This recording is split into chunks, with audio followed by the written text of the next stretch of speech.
Se o Espírito daquele que dentre os mortos ressuscitou a Jesus habita em vós, aquele que dentre os mortos ressuscitou a Cristo Jesus, vivificará também os vossos corpos mortais, pelo seu Espírito que em vós habita.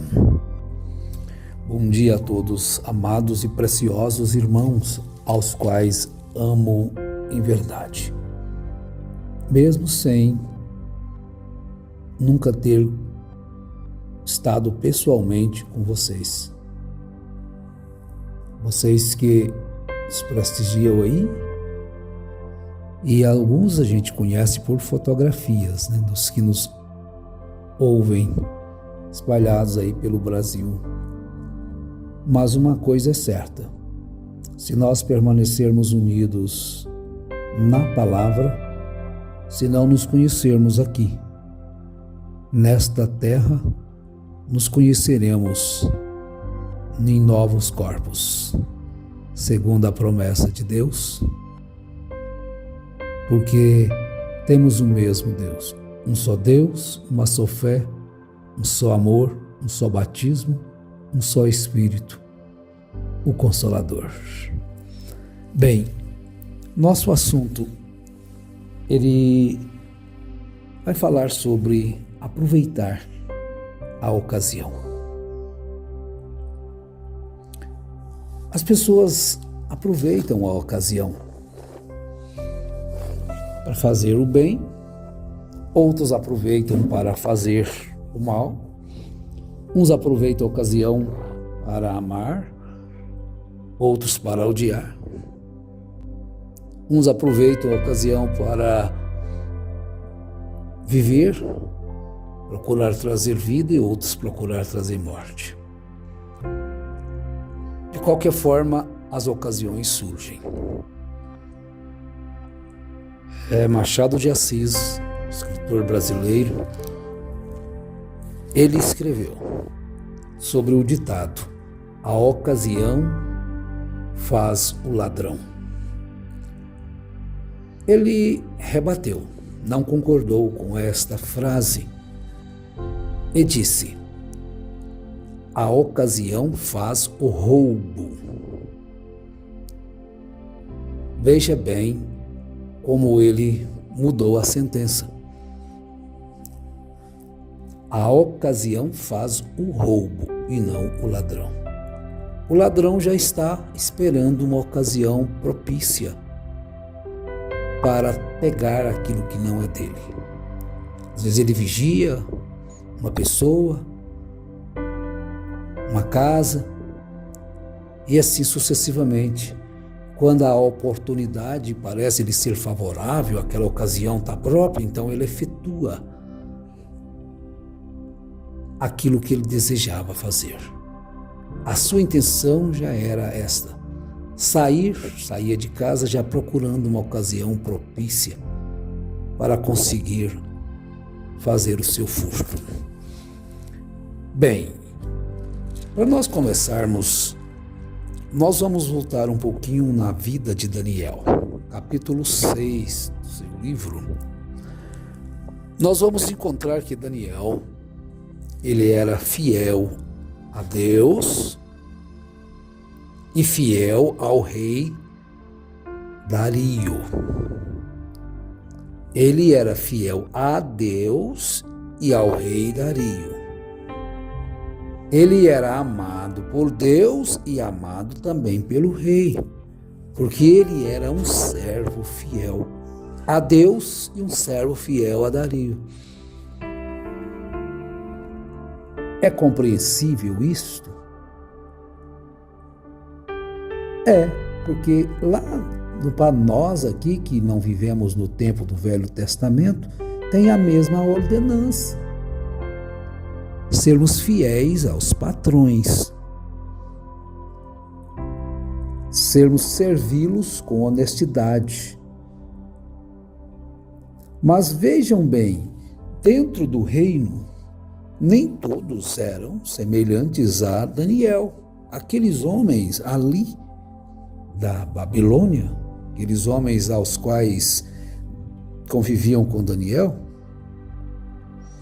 eles não eram satisfeitos com Daniel, porque Daniel era sincero, porque Daniel era honesto, porque Daniel era puro, porque Daniel era verdadeiro.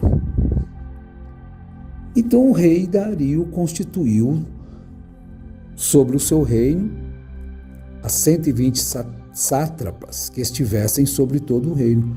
E sobre os 120, ele constituiu 3 presidentes, dos quais Daniel era um, aos quais estes sátrapas dessem conta para que o rei não sofresse dano.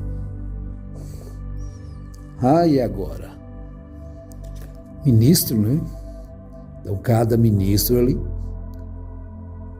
ficaria sobre 40, né? Porque serão 120. 120 sátrapas sobre todo o reino, sobre os 123 presidentes. Então, cada presidente estava sobre 40. E entre os 3, quem sobressaiu, quem se distinguiu? Daniel. Daniel se distinguiu destes presidentes e sátrapas. Por que ele se distinguiu? Porque nele havia um espírito excelente e o rei pensava constituí-lo sobre todo o reino. Mas ali houve um espírito de ciúme dos demais.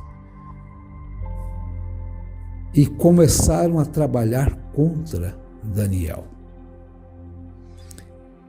Agora vejam bem, verso 4. Então os presidentes e os sátrapas procuravam achar ocasião contra Daniel a respeito do reino, mas não podiam achar ocasião ou culpa alguma, porque ele era fiel e não se achava nele nenhum vício nem culpa.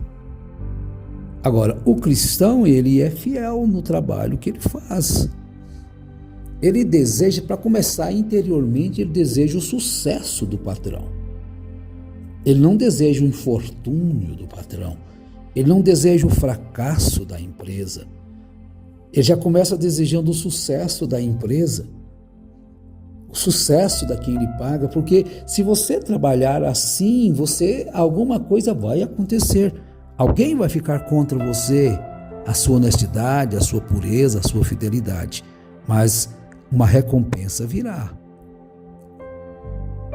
Então estes homens disseram: nunca acharemos ocasião alguma contra este Daniel, se não a procurarmos contra ele na lei do seu Deus.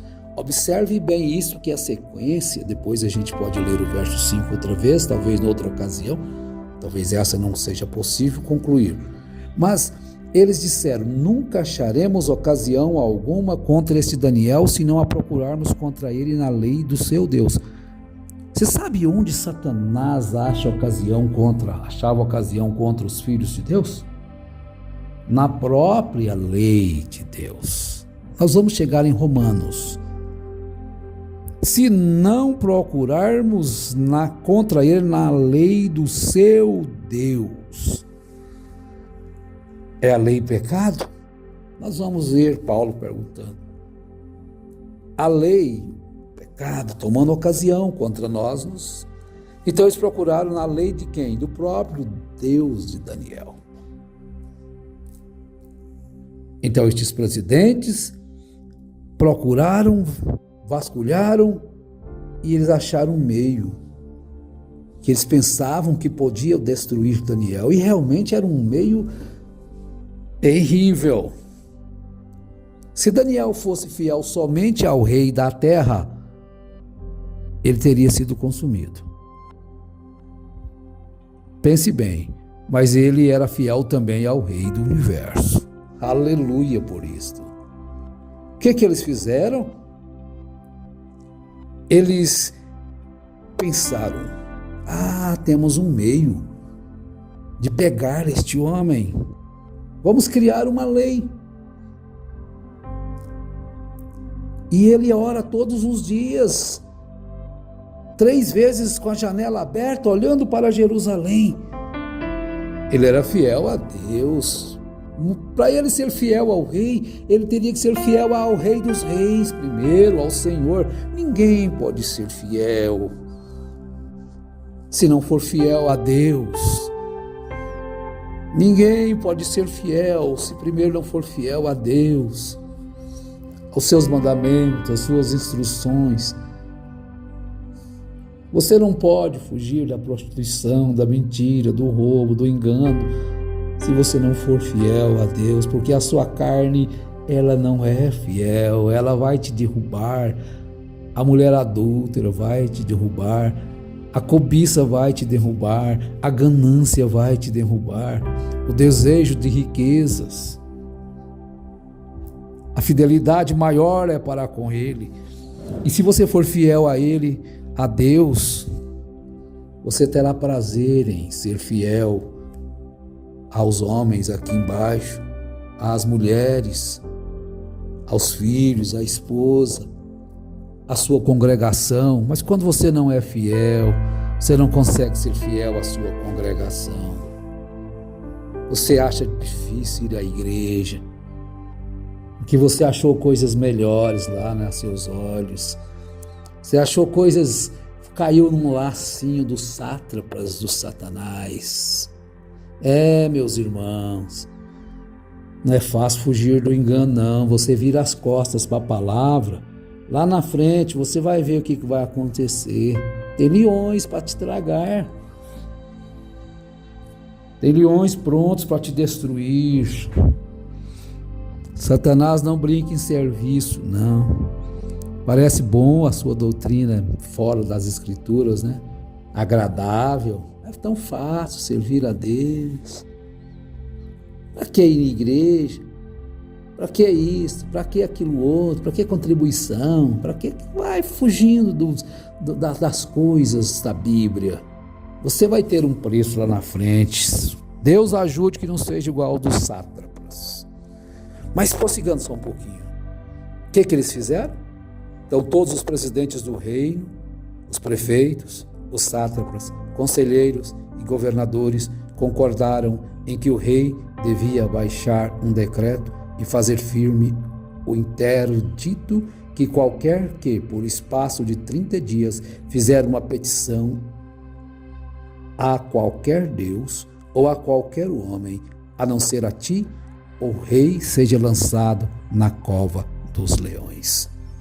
Então exaltaram sobremaneira o rei, engabelaram o rei então ficou envaidecido. Ô rei, você também foi enganado, hein? Muito enganado, mas eles fizeram uma proposta. O rei então se tornou agora Deus. Ninguém vai orar ao Deus do céu, ninguém vai louvar ao Deus do céu, ninguém vai fazer petição ao Deus do céu. Agora vão fazer petição a ti, ó rei, e você, ó rei, será o grande. E você será exaltado, rei. Esses são meus amigos, esses são meus amigos, tá vendo? Eles querem ver lá nas alturas, eles querem me ver exaltado, poderosíssimo como o Altíssimo. Satanás, ele quer isto que ele quer, ser exaltado, e vocês estão gambelados, não sabem o que vocês estão fazendo, exaltando o diabo ao negar as Escrituras. Então eles disseram: ó rei, estabelece o interdito, e assina a escritura, para que não seja mudada, conforme a lei dos medos e dos persas, que não se pode revogar. Então o rei Dario assinou a escritura e o interdito. Daniel, agora você está perdido. Agora, quando Daniel soube que a escritura estava assinada, entrou em sua casa, no seu quarto, em cima, onde estavam abertas as janelas para o lado de Jerusalém, e 3 vezes ao dia se punha de joelhos, orava e dava graças diante do seu Deus, como também antes costumava fazer. Armaram uma armadilha para ele, mas ele não temeu, pois não há barreiras. Não há. Então aqueles homens foram juntos e acharam a Daniel orando e suplicando diante do seu Deus. Ele não temia. O crente fiel não teme nada. Ele só teme a Deus. Quando o rei percebeu o que tinha feito, era o único homem confiável. Os demais eram tudo ladrões, enganadores, tudo desviavam verbas, desviadores de verbas. Os demais todos pegavam o que eles queriam, davam um prejuízo enorme para o rei, mas eles exaltaram o rei, fizeram dele uma majestade sublime. E vocês estão fazendo de um homem uma majestade sublime, mesmo morto. Agora são dois, né? Majestade sublime. E outros estão fazendo de outros líderes aí, ó. Não vamos seguir homem nenhum. Estão seguindo homens. Estão seguindo homens aí com as suas novas doutrinas e filosofias. Contrário ao que a Bíblia diz. Não tem mais que batizar, não tem mais que ter ceia, não tem mais nem que ir na igreja. Isso é o diabo, meus irmãozinhos. E vocês estão caindo como patos na lagoa. Cuidado, é o que a gente pode fazer. Quantos vocês Deus te libertou do sistema diabólico, terrível, de engano, de seita? Vocês não ficaram satisfeitos? Deus deixa vocês fazer o que quiserem. Mas Daniel não temeu. Eu não temo o decreto do rei e vou orar a si mesmo. Daniel não tinha uma congregação para ir, gente. Ele estava lá na Babilônia, estava num reino que era pagão. Mas quando ele estava em Jerusalém, se ele estivesse, ele estaria orando junto. Olha, que Deus abençoe a vocês. Deus nos ajude a continuarmos um pouquinho mais sobre esse tema. Aproveite a ocasião. Deus te dê um bom dia, te guarde e te livre do mal. Em nome de Jesus. Amém.